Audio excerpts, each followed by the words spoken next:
thinking about like how can we help creators find funding opportunities faster? That's my mission. Like I want us to get paid, but I also know that it takes a lot of time to go through these databases and stuff. So I want to just make it easy, something that you can do in 10 minutes, go through our list, find something that speaks to you, run after it, and go after that opportunity. Welcome to PodBiz, the money behind the mic, where we get into the business of podcasting. I'm Norma Jean Belenke, a podcast and media strategist, specializing in marketing and audience development. And I'm John Kiernan. I'm a podcast producer, and we're asking the question that's on everyone's mind. Where is the money in podcasting?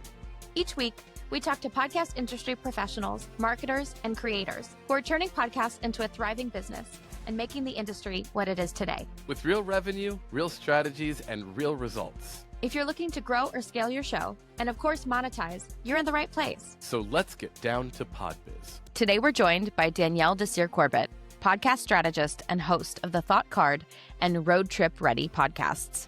Danielle, thanks for joining us. Let's get down to PodBiz. Norma Jean, oh my goodness. How are you? Good. I'm so happy to be here with you today. Well, let's get straight into it. Danielle, where's the money in podcasting? You know, if you would have asked me this question last year, same time last year, I would have said sponsorships and brand deals because that was my reality. 40% of my income last year came from sponsorships and brand deals from the podcast, which was amazing. This year, things have changed drastically. So I'm not sure. I'm literally not sure. In this economy, I'm in this not economy, sure. it's And interesting to see how brands are definitely changing the way that they're spending money. And I want to hear the rest of your answer. And then I also want to hear about how that income in the past has been really divided, because I know that you work with independent creators and you work with brands. Yes. So I currently have two businesses that I'm running. One is the Thought Card and Road Trip Ready, which is all my content creation arm of my business in the travel and personal finance spaces. And then I run a paid newsletter called Grants for Creators. So for me as a full-time creative, like I thrive off of running different projects and each project having multiple income streams. So that to me this year has been very important because when one income stream pretty much dies on the vine and dries up, I can pivot and shift and really just kind of refocus, which is what has been my reality for 2025. So for 2025, it's a question mark. It's a very big question mark because in my reality, I've talked to a lot of different brands, many who are reaching out to me. Typically, I'm the one pitching, I'm the one reaching out, building relationships and getting my ideas out there and getting the ball rolling. This year, many are reaching out to me, but when it comes down to sending them my rates and proposals, it just ends up falling apart. So I'm not quite sure. And I kind of pause the pursuit of brand deals and sponsorships for my business right now at the moment because of all this of uncertainty right now. So luckily, I was able to save previous year's income where I can still pay my editor and I can still invest in tools and resources and kind of ride this wave out. Yeah. And I think this is one of the things that as a creator, we have to really think about is like when income dries up, are you going to just stop podcasting? Because if you stop podcasting, I personally feel like although it's tempting, you are just kind of cutting off all your potential for the future. So 2025 for me has just been riding this wave, really focusing on putting out amazing stellar content. Like I'm so proud of the up leveling that we've done this year in terms of the content, the audience growth that we're experiencing. But this is the reality that there are dry spells and you have to know how you want to maneuver, navigate, and pivot in those periods of time. Absolutely. And I think that this is something that's really important, right? Sometimes when you're talking about how much work is worth, it's not just worth a certain amount for the work as an entrepreneur. It's worth how much that independent, gig economy creator needs to have stability. And there's always that balance. I feel like it's kind of, like whether you're surfing or you're on one of those exercise balls, right? If you are an entrepreneur or an independent creator or a content creator, you really have to balance and, have that tripod of multiple streams of income that are going to sustain you and a backup fund, right? I love financial content. Like, shout out to all of the finance podcast girlies out there, specifically are my favorite. But they always say, have 6 months of expenses, just it's in savings, ready to go. You never know. And I think when you're an entrepreneur, you have to have that financial responsibility. And obviously, you talk about this on the Thought Card because it's a finance, personal finance podcast as well as travel. So we'll dive into that as well. But I also want to talk about what monetization looks like for independent creators. Because when you're talking about a brand deal, for somebody who maybe is watching PodBiz, who's on maybe the corporate side or maybe starting out on the independent content creation side, what does it look like to put together a brand deal? And how do you know what to charge? Like, that's a really big question for a lot of content creators. And there is a psychological hurdle to get over of like, am I worth this much money? Will someone pay for this? So I'd love your take on that. Yeah. So I think when it comes to brand deals as a independent creator, it's very much so relationship based and portfolio building. So let's talk about relationship based. So a lot of my past clients were people who I met at conferences, who I met through events. Very rarely am I cold pitching someone who I've never met before. A lot of times I may have met you like 5 years ago and I'm going to reach out and tell you like, hey, listen, like I have a great idea, I have a great market. But for me, I find a lot of success with having met the person in person, even if it's just for 15 minutes, 10 minutes. During those in person conversations, my goal is to come up with story ideas, come up with different angles that when we are ready to sit down and pitch ideas and talk about what working together will look like, I have a starting point. When it comes to brand deals, I think it's easy for creators when you come with the idea, like you're the idea factory, you come with all the ideas, and then the brand could come and say yes, no, maybe so. A lot of times I figured before I created this methodology for myself, I would just be like, "Hey, I have a podcast. Don't you want to work with me?" And it's like there's millions of podcasts. There's hundreds of there's a lot of them out there. What makes you special? Your ideas make you special. Your approach make you special. Your portfolio. So let's talk about portfolio. So it's easier to get work if you have a body of work that you can showcase and show them to. And because podcasting is audio and not visual, um, primarily, right? For me, I consider myself a dual. Like I do podcasting and I also write blog articles. So I have this dual approach. But most podcasters are just focusing on audio. A lot of brands want to get into podcasting, but they don't know like what are they going to get or like how is it going to sound like. So when you're starting out, build your portfolio. Work on creating pre-rolls. Work on creating full featured episodes dedicated to a particular topic or a brand or something like that. Like you need to show and tell. You need to be able to show and tell them what you do. And for me, once I was able to have a body of work I could showcase, it was so easy. Now you could say, oh, I work with this brand and that brand, and you could hear, you could listen to it. And when you mention, like, let's say it's an ad, don't just send them the episode. Tell them, listen to 8:10 to 8:35 so they could zero in and focus on that particular audio segment. So that's really for me, I think what took me so long to get through my head is like build relationships. When you go to these events, like don't just collect pile of cards, like intentionally have conversations, ask them what they're working on, follow up, build those relationships, keep in touch with them. And in the meantime, like my year 2025 right now, I'm continuing to build my portfolio, figuring out what skills you need to work on. As a travel creator, I realized that I wanted to tell deeper stories than just 5 things to do in Costa Rica. And I had to really experiment with storytelling, first person narration, and soundscapes and things like that. These are all things that make you stand out, but makes your episode and your brand deal so much more valuable to a brand than just a listicle in an audio format. Absolutely. And, I think on that content creator side, when we're talking about brands and what they want, are you letting them use the content? Are you letting them own the content? Are you offering them advertising and native placement? Are you offering them newsletter features? What's the package? I think that that's a really important thing to distinguish. And I love what you said about having a portfolio, because I think for a lot of businesses and sponsors that want to invest in creators, right? Like, they want your audience. They just don't necessarily know how to go about it. And so if you say, hey, here's all the ways you go about it, and here's what I charge for this, and here's what I charge for this, I think that that's really, really helpful. Yeah, I mean, in terms of packaging, like, how do you break down what things are worth? Yeah, I think packaging is really important, especially as indie creators with smaller audiences.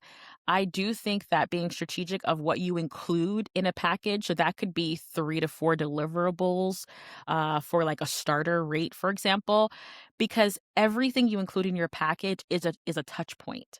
So these big shows, they can just get away with one episode that's going to get reached to, let's say, 5,000 listeners within 30 days.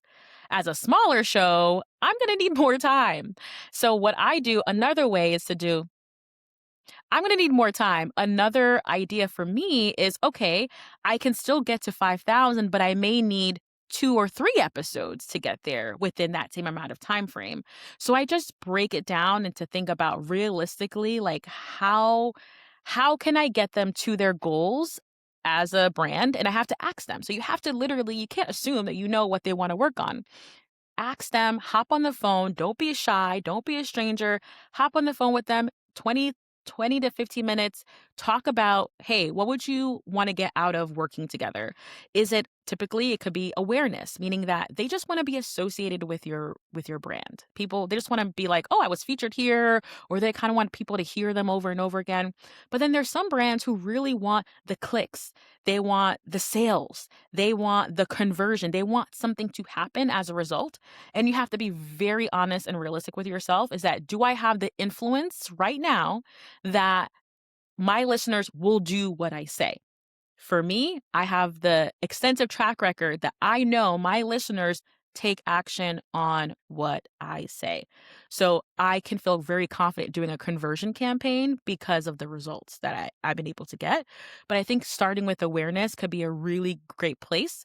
And if that's the case, where can you get the most bang as a brand? Where can they get the most bang for their buck? Meaning, maybe you have a really juicy email list. So you might want to add, okay, I'll do 2 podcast ads on the podcast, but I'll also hop off the podcast and do an email campaign for you as well.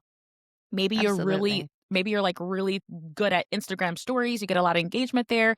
You may want to throw a couple of stories in there. So I think focusing on what it is that the brand is looking for, based off of that, look at your portfolio of assets, because everything we create is an asset. Look at your portfolio of assets and cherry pick what that looks like. So each of my campaigns look different, and based off the values and what they're trying to accomplish, I price them very differently as well. So I don't have a cookie cutter, like, here's my rate sheet, pick off. No, everything is very custom, and it's based off of the needs of the client. Absolutely. I think that that's a really important consideration. And that's not for everybody, right? I think, like you were saying, big podcasts, I mean, when we're talking about the Call Her Daddies and the Joe Rogans of the world, they're just selling ad impressions, right? And so they can get away with, selling millions of impressions. And at the same time, if you're an independent creator, are you selling based on impressions? Do you have a very niche audience where each listener is worth more within your particular subject matter and the expertise that you provide? I think that that's a really important consideration as well. And to work with different brands and sponsors to tailor things, right? Because sometimes it's, hey, I'm going to make this content for you and you can use it on your website, right?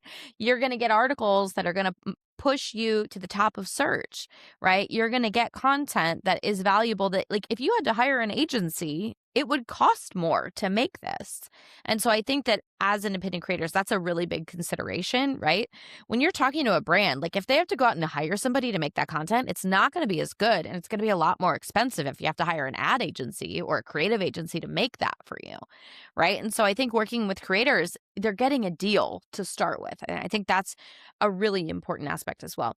Well, Danielle, I want to pivot a little bit and talk about how you got into the podcasting industry. You started Women of Color Podcasters, and now, I mean, you've done everything from gain distribution for the thought card on major airlines, which is a really big deal.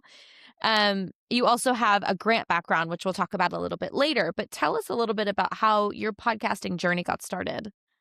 Yes. So I am a voracious podcast listener, and I was listening to one particular personal finance show, as we had mentioned early on, Ooh, which one? Money Nerds podcast with Yep. Whitney Hansen. Just long. I love Whitney so much. I love her approach to personal finance, and I listen to her all the time. Around 2016 ish, I'm like, I think I can do something like this because I already had a blog at the time. I was writing about personal finance and travel and all that. And an idea came to my mind, like, maybe you can start a podcast. But then the idea quickly was like, oh, I don't know if I could do that. So I need to find a co-host. I need to find someone who could help me. And Mm. at the time, the tech was the biggest, like, mental roadblock. I never even tried to do anything about, like, take dedicated time and, like, sit down and try to figure it out. I just was like, I'm overwhelmed, and I put my hands in the air and I asked a really good friend of mine who is now my co-host of Road Trip Ready podcast. So his name's Christopher Rudder. At the time I was like, I want to do a podcast. Let's do it together. And we kind of just like twiddled our thumbs. I mean, it was 2017. Like, podcasting wasn't that big, wasn't that big in, No, like, it was mainstream very niche circuits. in Yes. 2017. Yeah. Yes. So it was kind of like, okay, we had a couple meetings, but never really went out anywhere. And then 2018 runs around, and then Spotify had a call out where they were running this kind of like boot camp. I can't remember exactly what it's called now, but it was like a boot camp style where they were looking to elevate women of color. And I was like, whoa, like, this is amazing. And they would fly you to New York City to do this, like, accelerator program, and they would help you pilot. Like, it was a dream. It was a dream opportunity. So I applied, and my thought process at the time was like, I don't really know that many women of color who are podcasting. I wasn't listening to very many. I didn't Yeah. know anyone. So I felt like this opportunity had my name on it. Until this day, I could apply for things, and sometimes you just have that feeling, like That just feeling. that magical feeling, Yeah. like, Like, ooh, I'm this going is to for win the door prize. me. Yes, this is for Exactly. me. This Exactly. is for me. So I apply. I put a lot of thought into it. I apply, and there was a delay in the response. And Okay. that day, when they were supposed to announce the winners, I'm on Twitter now, X, and I'm on Twitter just combing through and just talking about, I can't, has anybody heard? Has anybody done this? Other women are also talking about this opportunity. They're feeling the same way. People start creating, like, hashtags. And there was just this momentum and this motion. And just, I was like, I could not believe how many women of color had applied to this thing. Mm. So I'm just building connections, building just excitement on Twitter. And I had this thought. I was like, I would hate for tomorrow, when all of this dies down, for us to not keep in touch with everyone. So I was like, let me just create a quick Facebook group. Never did it before in my life. So I created a quick Facebook group, and I was like, everybody who applied to this, like, just come over. And the numbers were stacking. Same day, first day, stacking, hundreds of people. We had some pretty big names, women of color podcasters, join us very, very early on. And it came out that they had just been overwhelmed. The response was Wow. so overwhelming in 2018. In 2018 was so Wow. overwhelming. And I think it opened up the doors for Yeah. me, where it's like, I'm in a new medium. It's so exciting, and I'm not by myself. So long story short, around 2 months of running that Facebook community, I decided to have a in-person meeting in New York City to just meet everybody. And someone, said, Danielle, like, you're running this community. We love it, but where's your podcast? And I was like, word, where is my podcast? Like, I don't know. I need to stop. I need to take a moment and take a second. So I gave myself 2 months, and I said the easiest podcast for me to make is based off of the Thought Card, the blog that I've been working on for 3 years at this point. I know my travel and personal finance at the back of my hand. I'm going to take a blog post, read it out loud, and that's going to be my first episode. So it took me 2 months. I launched September 2018 and have never looked back since. So that's my origin story. A lot of different pieces in there, but I feel like podcasting has been one of the best investments I've made in myself. Like, I'm a better communicator, more articulate, more Mm, creative, yeah. great network of people. Um, yeah, and it's the gateway to being able to do this full time as a creator. I don't feel like if I would just stayed as a blogger, I would be where I'm at today. I Mm. feel like there's something very powerful about your voice, putting it out there in this way that just accelerates your growth, no matter what, if it's personal, professional, financial, like there's an acceleration factor that I think that people overlook sometimes. I think that podcasting is one of those things where it just pushes you into the deep end of content creation, especially now with video, right? And short clips and all of that. But beforehand, it was show notes, it was descriptions, it was transcripts, it was, headliners, right? Of are you posting short little clips of your podcast with, a sound wave and the graphic for each episode. So it really forces people to dive into the deep end of media creation, I think, in a really big way. And it has that huge creative flexibility, right? You can make a podcast on anything and people will love it. As long as you care about it and you put the effort in. I think people can really see that. And you already had the expertise, which is fantastic, right? I both love personal finance and travel, so big fan over here.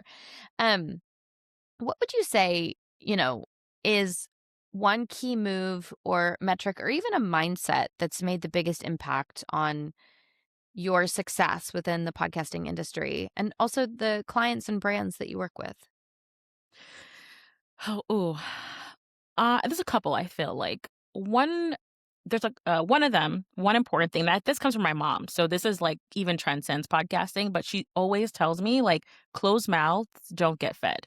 Yeah. So if you do not open your mouth and ask for what you want or what you need, no one is going to read your mind. So that is like number one, very, very important.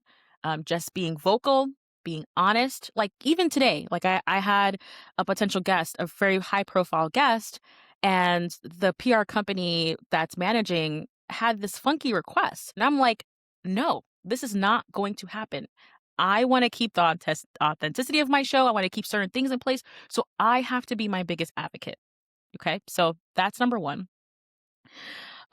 Number two, I think it's being willing to create your own table, create your own opportunities. Because if you're looking to, let's say, be a speaker on these amazing at these amazing podcast conferences, and year after year after year, you're getting rejected and denied, it may be time for you to create that conference for yourself, even if it's virtual. And that's something that I've done. Like, I am very proactive where if I want something and it's not quite like what I see right now is not quite what I want to see or do or be part of, I'm just going to roll up my sleeves and create that thing. Do that thing. Messy, not many resources. So be innovative. Be willing to kind of sometimes be that lone wolf alone um, in the beginning just to get started. Because once you put something out there, like you'll gain traction. So, for example, around 2019-ish, I noticed that a lot of podcasting conferences at the time, they weren't really as inclusive in terms of like people of color speaking on stage. And I got rejected from a slew of different conferences at the time. And I was talking to a friend and we were just like, let's just create a podcasting virtual summit. And that created Podthon. And we ran that for like 3-4 years at the time. So that's an example of like, you see something, don't wait. Just like start, do it, bootstrap it. It's going to be small, but then it can grow into something really mighty.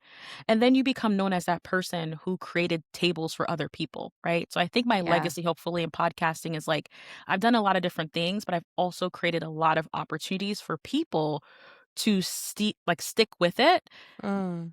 for the long term. I Like, love that. that's Yeah. hopefully people remember me by. But we've talked about this a bit on PodBiz. Sometimes when the thing you want in the world doesn't exist, it's your job to create it. Absolutely.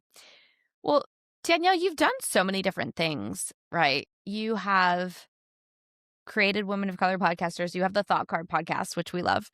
You have Road Trip Ready. You have grants for creators, which we're going to talk about in a little bit. But what's something that people don't know about what you do?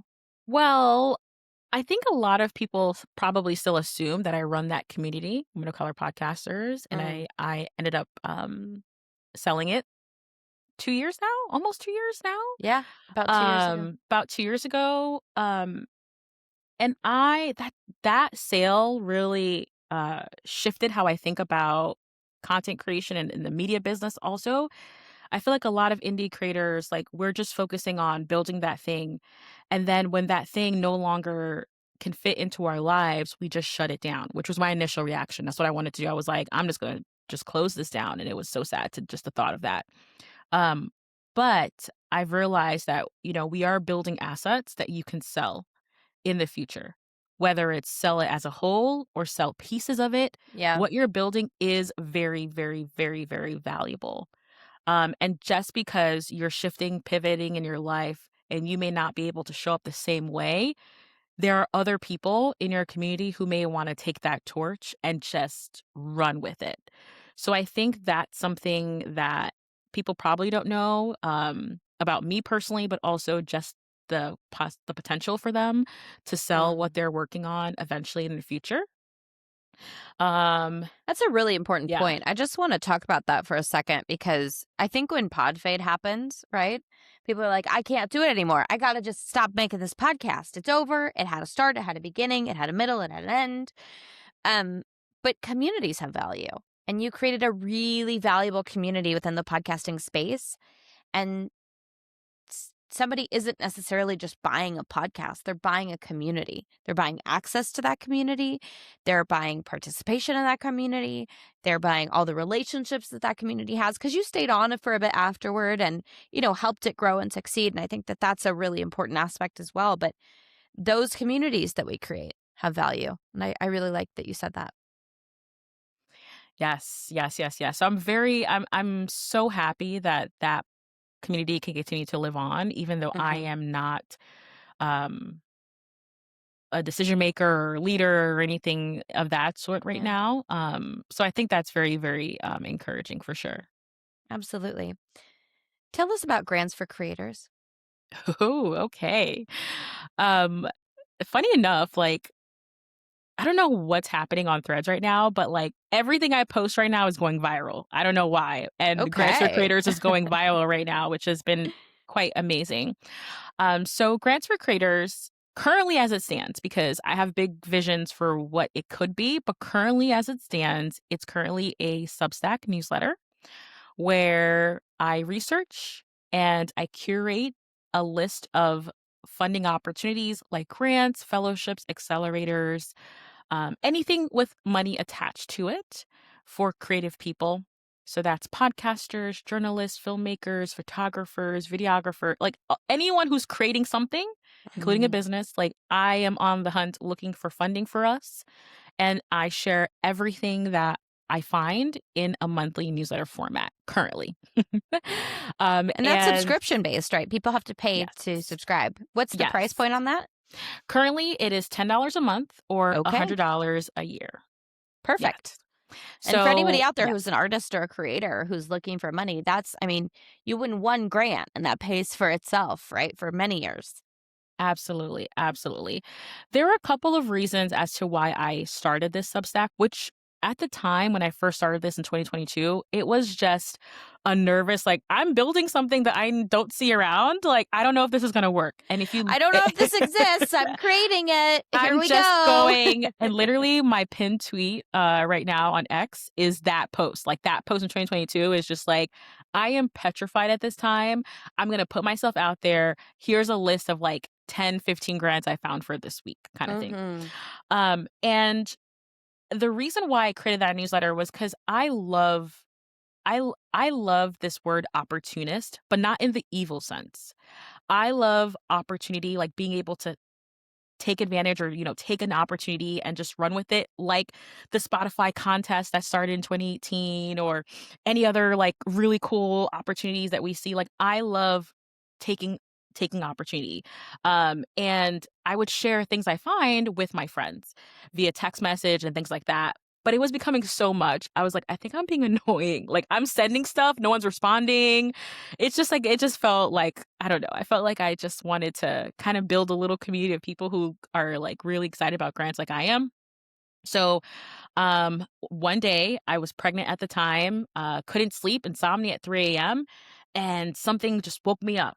It's probably my baby. My baby was like, woke me up in the belly and was like, you need to get on this like today, right now. Stop procrastinating. Because at this time it was like 6 months of just, you have an idea in your mind. You're just kind of back and forth, back and forth, back and forth. So one day woke up, baby inside my belly is like, get up, mom, do this for us now. Yeah.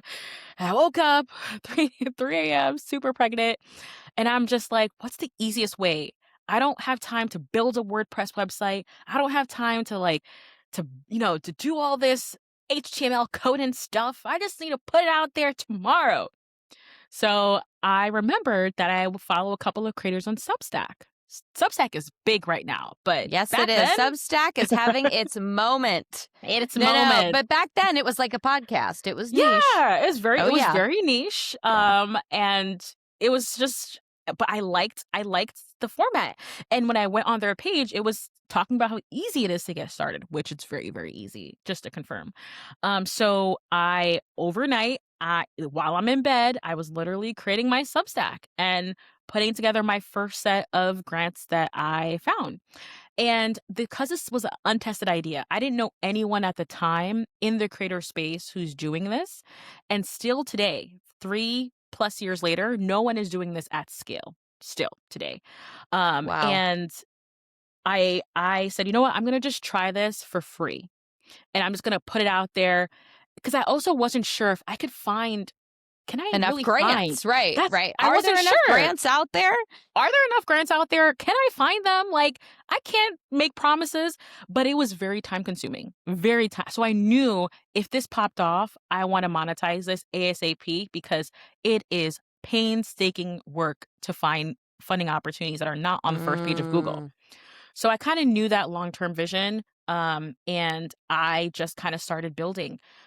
People loved the idea back in 2022. They just were like, what? This is kind of wild. Like I call it free money with strings attached. So it's free money that's available, but you're going to have to maybe do a report or hop on a live with them and do some promo, or you may have financial restrictions where you can't spend on this or you can't spend on that. So there's always some strings attached to it.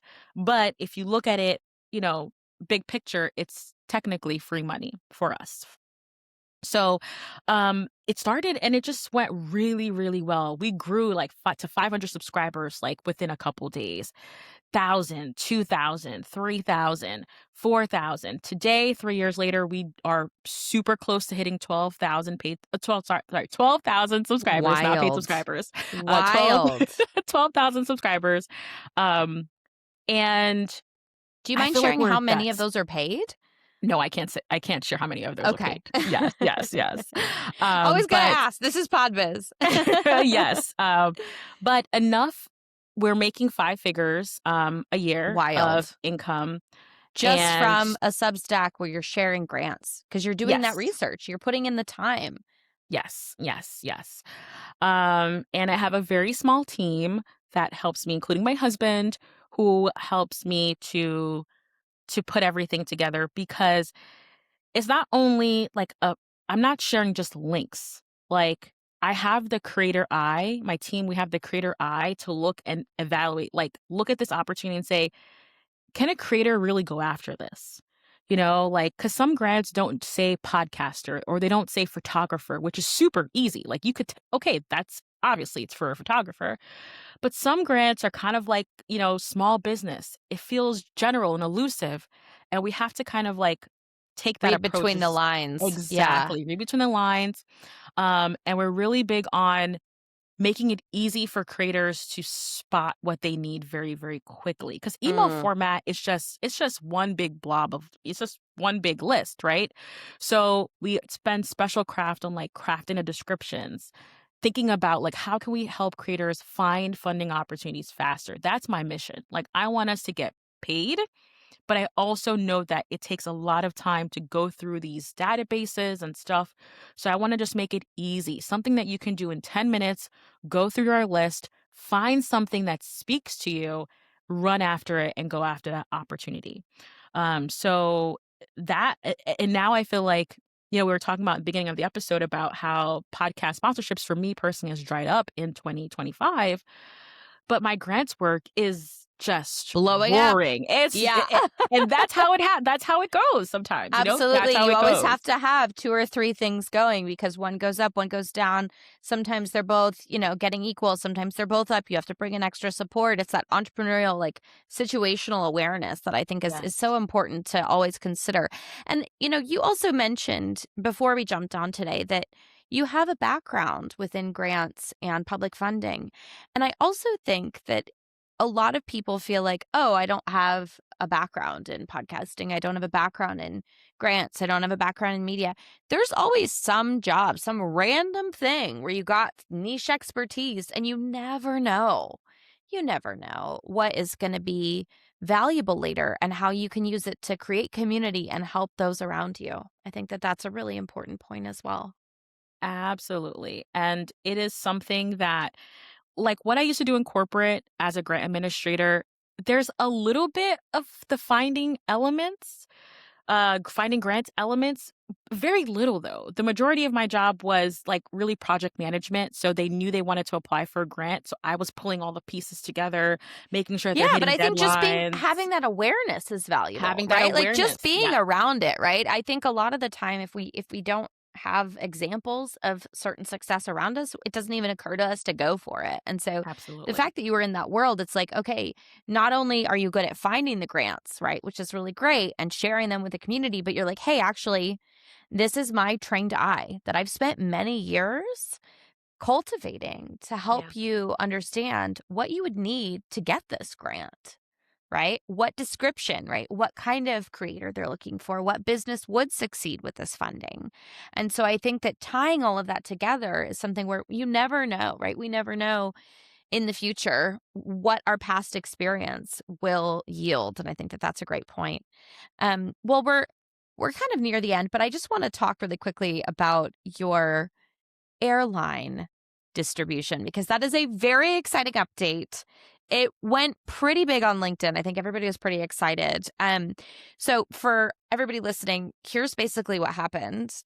When you are on an airplane now, you can listen to Danielle's podcast, The Thought Card. Tell us a little bit about that process because, even if it's not direct revenue for syndication, you're getting so much awareness and exposure for your vertical in that way. Yes. What a dream come true. Like Yeah. I am in the travel space. So Wow. being in your seat back pocket, like just on the screen, it's just, it's hard to just put in words. But airlines have been adopting podcast for quite some time. Like when I'm traveling, I do check to see what podcasts are being featured. Oh, yeah. So it's out there. And I feel like a lot of airlines are now really looking to beef up their catalog of podcast offerings. Mm-hmm. So that has been really exciting. And what's the question again? I'm sorry. What's How the did question? how did that happen? I mean, what was the Okay. process for that? Yes. Okay. So in terms of processes, like I got reached out to. So someone reached out to me, part of a PR company, PR firm, and they presented this opportunity for syndication on airlines. And thinking about just not only just like the novelty of like, oh my gosh, this is a dream, but just also thinking about how many people will now see my brand, hear my voice, tap into the resources that I share on the podcast has been really, really interesting. And in terms of the processes, we had to pick and select based off of their portfolio of carriers, like what episodes from my catalog would work the best for their clients. So it's a matchmaking thing. Of So that's course. been really, really good. I think some lessons there is that sometimes like they're gonna pick perhaps episodes that are very, very old. Yeah. So It's before, very important to yeah, have evergreen content. yes, Absolutely. evergreen content is very important. But also, if you're in a situation where you are syndicating, just take some time to like re-listen to what you're gonna be potentially sharing. Like for me, because I do cover travel, sometimes like things from 5 years ago are no longer dated or they're dated, right? Mm. So I did have to take into that account and kind of like spruce up certain things. Maybe there were some ads that I don't necessarily want to have that featured in the syndication as well. So there is going to be, I wouldn't say most indie creators are not going to just like take everything and just throw it on an airline. Like there's going to be some crafting that you're going to do there, which is a learning lesson for me. But it is very powerful to have that evergreen content, right? Because you just never know. They were selecting episodes from back in the early days when I started in 2018. I'm like, gosh, like that's amazing ROI. Something that I spent time working on in 2018 is now going to get pushed out to thousands of people on a daily basis is so exciting. Um, so this is very, very new. I'm sure I can share some updates once some time has passed, but it's exciting. Having my show being on syndicated on over like 24 airlines is really exciting and something that I honestly I've seen other people do, and I'm like, that's amazing, but I never really thought that it would be something that was for me, and it is. So keep going, Dream right? come Keep true. going. Dream come Dream true. come I true. think Yes. it's definitely something where you never know what those early evergreen episodes are going to yield. I love that. And so if you're on a plane anytime soon, check out the thought card in the podcast entertainment section on the back of your seat, I guess. Well, Danielle, if you had to start over today, what would you do differently to grow faster or smarter? I would take a lot of industry advice with a grain of salt. I think early on, I was so focused on what the experts and gurus were saying and trying to follow it to a T. And a lot of my success was just breaking the mold and doing something Hmm. different, which ties us back into like our being an innovator, building your own opportunities, building your own tables, right? So just be proactive, right? Try to be proactive a little bit every day in how you approach podcasting. And I think that will yield the best results because if you're copy and pasting someone else, like you're never going to have their results when you copy and Mm. paste. But if you are looking and you're saying, I'm going to take this, I'm going to take that, I'm going to leave that. I'm going to go to look at another industry and see what's working there and take a little bit and take a little bit and innovate and be creative and do all this stuff. You'll create a body of work that you're really, really, really proud of. So that's I think that would have been like early on. I was very into audiograms. Never worked out for me. I spent 2 years trying to figure that out. I could have used that time for something else, you know? Yeah, So I yeah. think it's definitely there's a right formula for every podcast. Absolutely. And last question we ask everybody here on PodBiz, what are you most excited about coming up within the podcasting industry? Okay. Honestly, it's not video. I know everyone's pushing that out right now. Um, I think it's going to be indie podcasters who started off with an interview-based show who are jumping into storytelling and Mm, narrative style. That's something for me that I've done. Like my show is still probably a third solo, a third interviews, and a third these stories on the road, like narration style stories. But that's something that I had to intentionally seek out and create for my show. Because it's not something that I knew from corporate or knew from journalistic classes or things like that. Like it's just a passion of mine. And those stories, that storytelling is really what I've noticed that a lot of these brands are really looking for, at least in the travel space right now. They're not looking for 10 tips to Costa Rica. They're looking for deep personal connection. So if you Yeah. can get a little better at storytelling and just find your voice in that space and that craft, I feel like that's really exciting. That excites me today. And I think Mm, it's going to yield a lot of results in terms of whatever we want to do for the future. mm. I love that. Well, Danielle Desir Corbett, thank you so much for joining us here on PodBiz. My pleasure. Thanks so much.